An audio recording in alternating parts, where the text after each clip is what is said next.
And you can also use this pizza dough for the miscateggio, which is an Italian Christmas. Well, actually, we do it Easter and Christmas.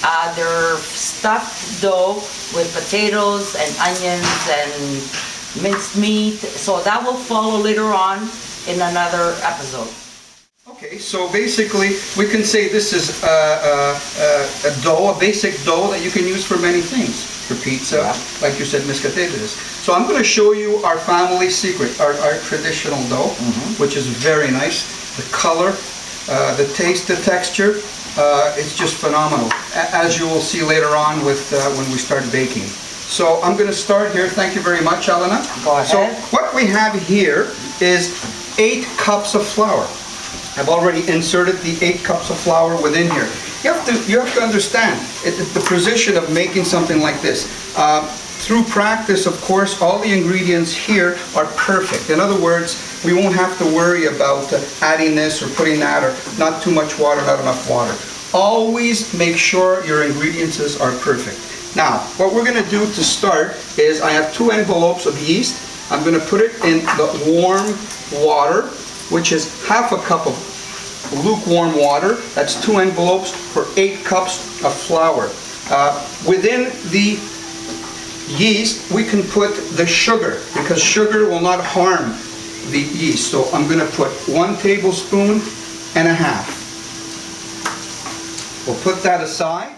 What I will do is now mix the 2.5 cups of water with, again, the ingredients that we're going to be using.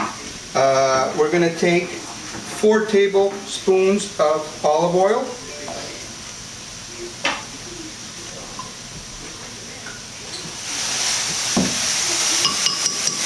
We're going to put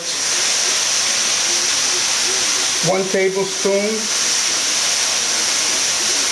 and a half of salt. We're going to put approximately 2 tablespoons of tenderflake or Crisco.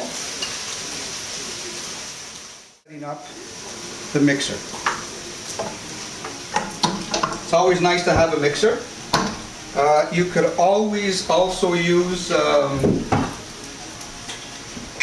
the appliance over here. We're going to put that inside. You can do it by hand, but it's preferable to get a mixer like this. So now that's ready. We're going to mount it. Okay.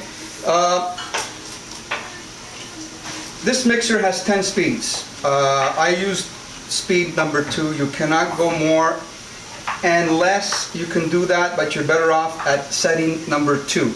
So if you have a mixer that has 6 settings, obviously you'd have to go to setting 1 or 2. I have 10 settings, so I'm going to go on setting number 2.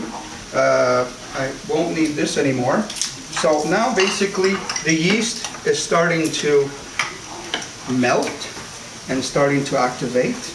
They usually say 10 minutes, but even 5 or 6 minutes, 6 minutes to 10 minutes is good.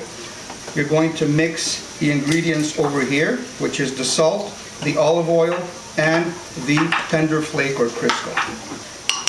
So that's ready to go. So 2.5 cups of water and half a cup of water and yeast and sugar. And this here, what we have here, this is just preventive. Just in case we notice that there's not enough flour, there's always good to have this on the side. We have 8 cups of flour. So let me start the machine. Always start with the yeast mixture, very important. This way we'll make sure that it's everywhere. And you just play around, put a little bit in the center, a little bit on the side.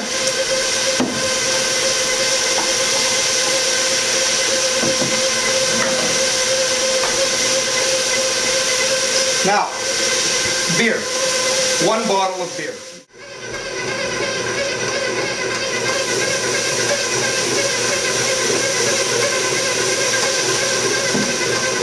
And now we're ready to add the water mixture.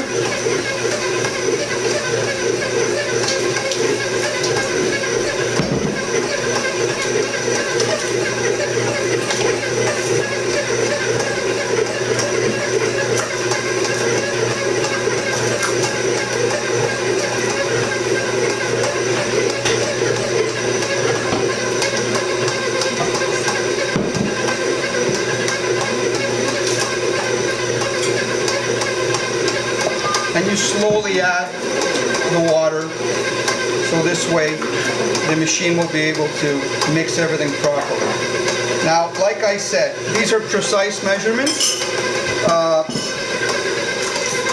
Doing it so many times, basically, it gives you an advantage. Now, what I would do is put the safety glass on top here when you're doing this little trick.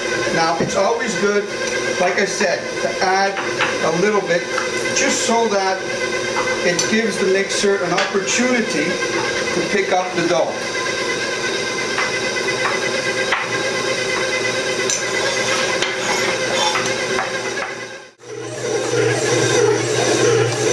So when the mixer starts to feel a little force, that's because it's almost come together properly. And you'll notice that the texture will change. So, you know, don't stop the machine, just let it keep going until the bottom flour is absorbed within the dough. You know, you wonder, should I touch the dough for the texture? Again, I'm not going to do that because I'm using precise measurements. If you're not using precise measurements, yes, you have to stop the machine, drop it, touch it, and see if the texture is good. In my case, the texture is good because I'm using, again, precise measurements.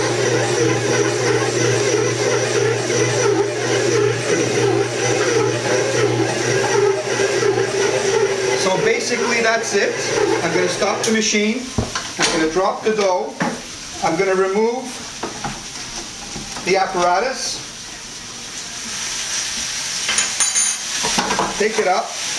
And I'm just going to basically put it on the table. You take the dough and you just basically, again, it looks easier. It looks easy, but it's not easy. But you're going to get used to it. So what I'm doing with the baby finger is I'm tucking the dough underneath like this. Okay? Now, the usual 16-inch pizza takes 2 cups of flour. So what I do is I take the center, I cut it,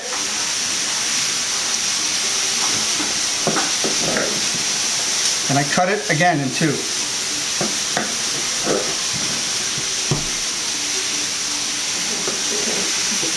Then take the dough and I do the same movement that I did when it was solid.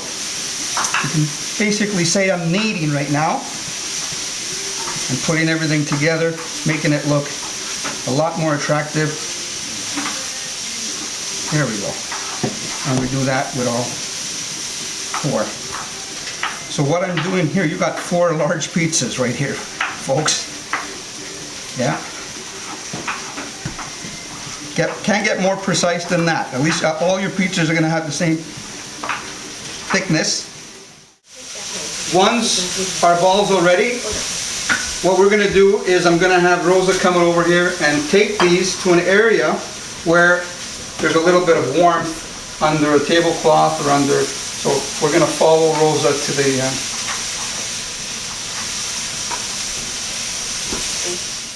You see there, we made dough earlier, so that dough is starting to rise already. So I will just lay these 2 fresh doughs over here, and they will rise just like this. And you just cover them up, and you just leave them alone, and don't get any draft or anything on them, and till the balls double, and then they're ready to be used. So this is basically how we make dough.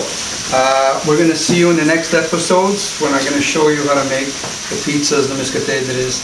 We're going to have a lot of fun with that. Thank you very much.